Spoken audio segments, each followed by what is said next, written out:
For me, going to China was a real thrill. I thought it was going to be a vacation. It turned out to be much more than a vacation. This entire trip was just like Fear and Loathing in China. It was nonstop.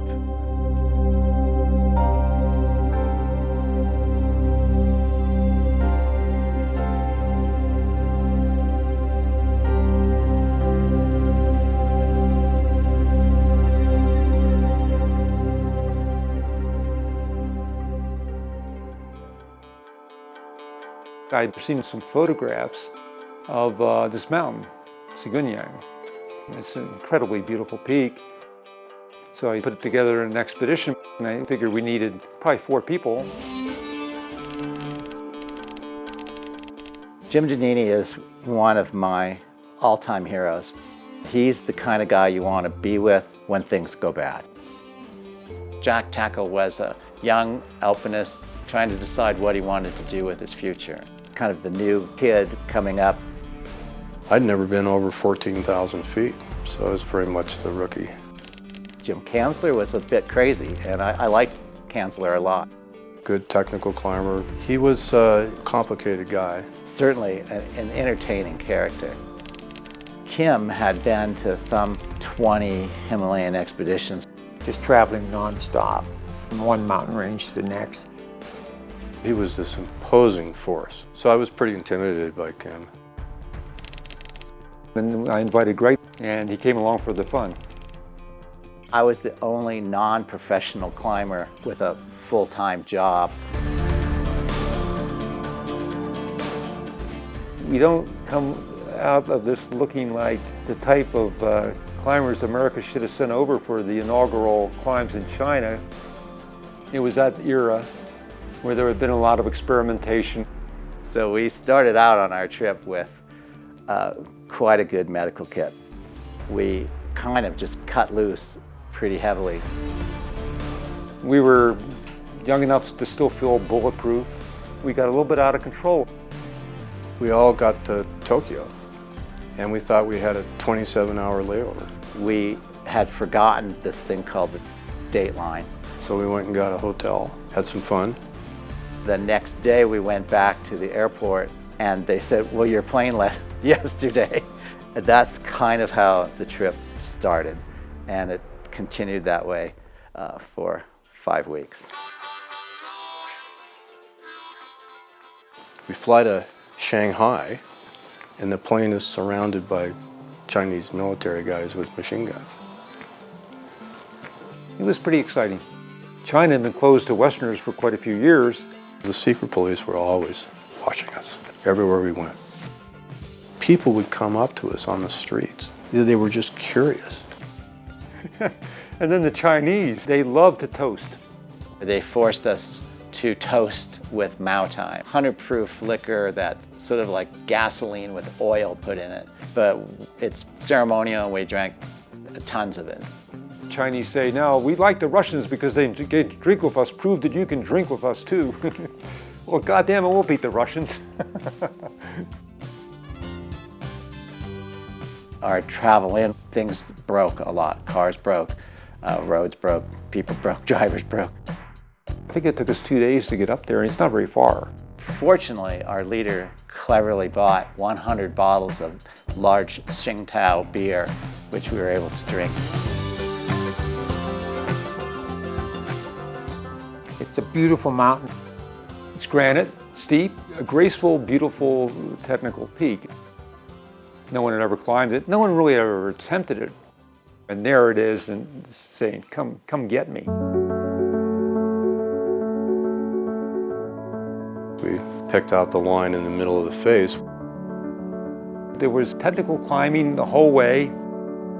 First part of it was mostly rock. So we're either rock climbing in our plastic boots or rock climbing in our crampons. One team leading, and the other team of 2, was hauling and jugging on the ropes below, but moving, together up the hill at the same time.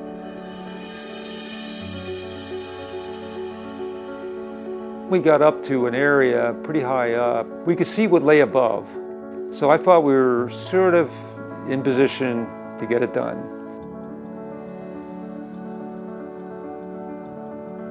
But it was perfectly set up. We could have made the summit easy the next day, and the first descent of a great line.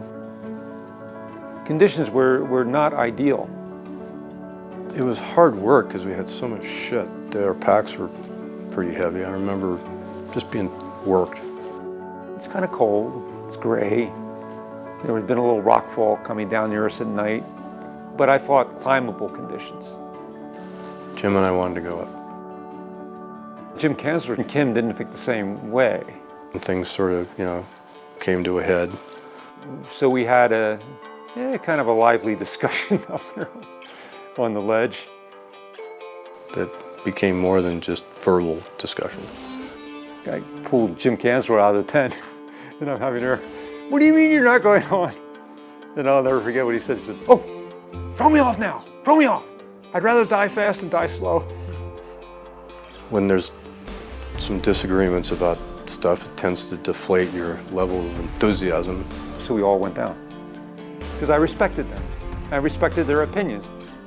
It was a little too dangerous, but we all said it begrudgingly when we turned around.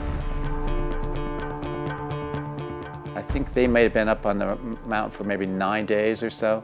There was a bit of animosity between some of the guys. We were disappointed, we were pissed, we weren't getting along, and so it was not a rose garden at the end.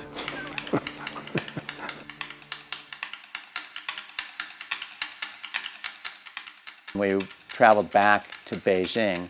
We decided that we wanted to really have some fun. As the phrase goes, alcohol may have been involved. We were off the wall. We really were. There was a special group of Secret Service guys who followed us around. We could sneak out and bypass them by crawling out the windows.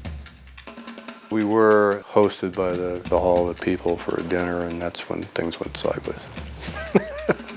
Women were dressed in minks and pearls and jewelry, and about that time, I think Jim Kanzler had just about enough of Jim Danini. Oh, he was drunk as a skunk. And Jim walked over behind him and gave him a big kick and flew Kanzler into the koi pond. And he came up, I'll never forget this, with a lily pad on his head, spitting water out. So in frustration, he picked up one of the glass tables and he just threw it, and it landed in the dance floor. It exploded into shards of glass. All of a sudden, I was asleep or something. All of a sudden, I woke up to a crash. And The entire ballroom just erupted into a little bit of a brawl, and it was like a bomb had gone off. I'm thinking, any moment now the police are going to come and we're going to end up in China prison for the rest of our lives. I mean, it was a real ugly moment. anyway, those things were not proper in those days, or maybe any days. It was a good example of maybe not taking responsibility myself as much for my actions as I should have. But we escaped. We made it out and made it back to our hotel. It was an epic experience. It's fun to get in trouble with nice people.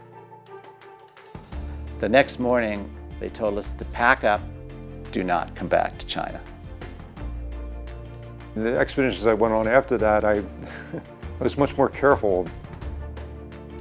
In the aftermath of the Siguniang trip, everybody's lives changed. I ended up with a very bad case of hepatitis. I got this horrendous stomach parasite. I think Kim got pancreatitis. Pretty sure that's the last major alpine trip Jim Kanzler took. Jack came home and his wife had left him a note that she had left him. I was only gone 4 weeks, and I come home and fucking the house is empty. And I'm like, oh. Others lost wives, girlfriends, everything else, but it was all worth it. I still, look at it with fond memories. And I don't regret any of it. Because, it doesn't do you any good if you do. But you just know that you've learned from it. But the main thing is these relationships, life and death, deep relationships you have with your partners. The bond you develop climbing with your climbing partners is one to really be treasured. Being here 35 years later with these guys is amazing for me. I mean, I love these guys. I would do anything for them. They're friends for life. I cannot see them for years, and it feels like it's just been a day. It means everything to me.